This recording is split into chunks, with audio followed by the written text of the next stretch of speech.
Hello everyone, hope you guys all are fine. I am also fine. After a long time আমি একটা long video shoot করতে যাচ্ছি and it's my first art block. Art ব্লগটা start করার আগে আমি আমার জন্য অফ ক্যামেরা মেক করেছিলাম 1 glass of cappuccino coffee. In front of camera আমি জাস্ট ডেকোরেশনটা করছিলাম। কফিটা শেষ করতে করতে আমি ভাবলাম কয়েকটা ভোকাবুলারি পড়ি, কজ আই থিঙ্ক একটা মানুষ যদি ইংরেজিতে গুড স্পিকার হতে চায় তাহলে তাকে অবশ্যই তার ভোকাবুলারি লার্নিং করতে হবে। After finished my coffee, I'm moving on to this painting. এই পেইন্টিংটা করার জন্য আমি 12x16 সাইজের একটা ক্যানভাস নিয়েছি অ্যান্ড জেসো অ্যাপ্লাই করার জন্য আমি ফার্স্টে পানি স্প্রে করে নিচ্ছি। জেসো মূলত এই কারণে ব্যবহার করা হয় যাতে করে অ্যাক্রিলিক কালারগুলো স্মুথলি বসতে পারে। একদম উপরে ব্লু এর সাথে হালকা ব্ল্যাক ইউজ করে আমি অ্যাপ্লাই করে নিচ্ছি, আর যত নিচে নামবে কালারটা তত লাইট হতে থাকবে। এরপর আকাশ ও নদীকে আলাদা করার জন্য একটা দাগ টেনে সেটার উপর কয়েকটা পাহাড় এঁকে নিব। এখন নিচে পানি আঁকার পালা।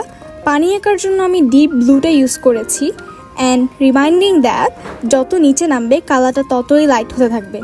এখন আমার জন্য সবচেয়ে বড় চ্যালেঞ্জিং কাজ হচ্ছে মেঘ আঁকা। এখানে আমি মেঘের নিচে হালকা গ্রে কালার ইউজ করেছি যাতে করে মেঘের নিচে যে ছায়াটা পড়েছে ওইটা বোঝা যায়। আমি মেঘটা আঁকার চেষ্টা করছি, কিন্তু মনোযোগ দিয়ে মেঘটা আঁকার সময় ভিডিও করা পসিবল হচ্ছিল না, তাই আমি পরে দিয়ে ভিডিওটা অফ করে দিই। ভালো মতো ভিডিও করতে গেলে আমার আর্টওয়ার্কটা পুরো নষ্ট হয়ে যায়, কারণ আমার ফুল অ্যাটেনশন ভিডিওর উপরেই থাকে, যেমন ভিডিও কেমন হচ্ছে এরকম। তো যাই হোক, আমি এখানে একটা সূর্য এঁকে সূর্যের যে রশ্মিটা পড়ে এগুলো এঁকে নিলাম। তারপর হালকা ব্লু এর একটা শেড নিয়ে পানির যে ওয়েভগুলো আছে ওইগুলো এঁকে নিচ্ছি। এই কাজটা খুবই স্যাটিসফাইং এবং ইজি ছিল। দেখে হয়তো মনে হতে পারে কঠিন, কিন্তু না, এটা খুবই ইজি ছিল।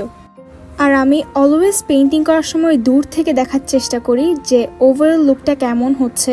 কাছ থেকে দেখে মনে হতে পারে যে না, পেইন্টিংটা খুবই ভালো হচ্ছে, কিন্তু আসলে দূর থেকে দেখেই বোঝা যাবে যে ওভারঅল লুকটা কেমন হবে। এখানে পাহাড়ের উপর যে সূর্যটা দিয়েছি ওইটার রিফ্লেকশনটা যে পানির উপরে পড়েছে এটা বোঝানোর জন্য হোয়াইট কালার দিয়ে ছোট ছোট এরকম অসংখ্য ডট দিয়ে নিচ্ছি।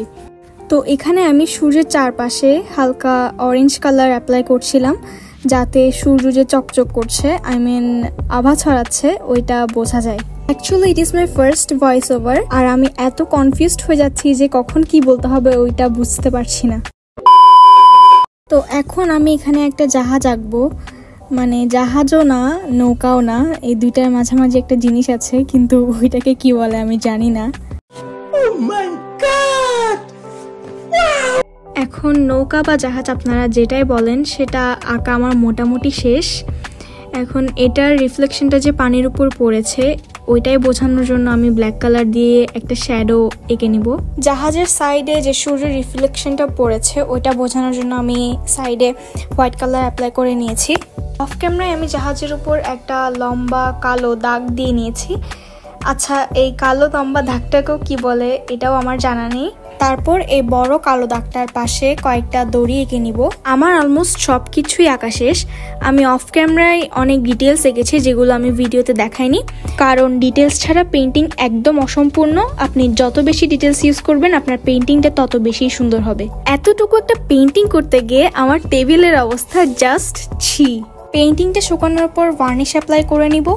আচ্ছা, আমি যে ভয়েস ওভার করলাম এই ভয়েস ওভারটা করতে গিয়ে প্রায় আমি অনেকবার রিটেক নিয়েছি।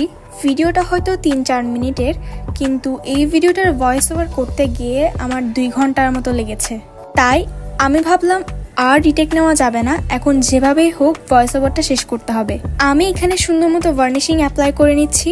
ভার্নিশ অ্যাপ্লাই করলে পেইন্টিংটা গ্লো করে এবং সহজে কোনো ময়লা পড়ে না।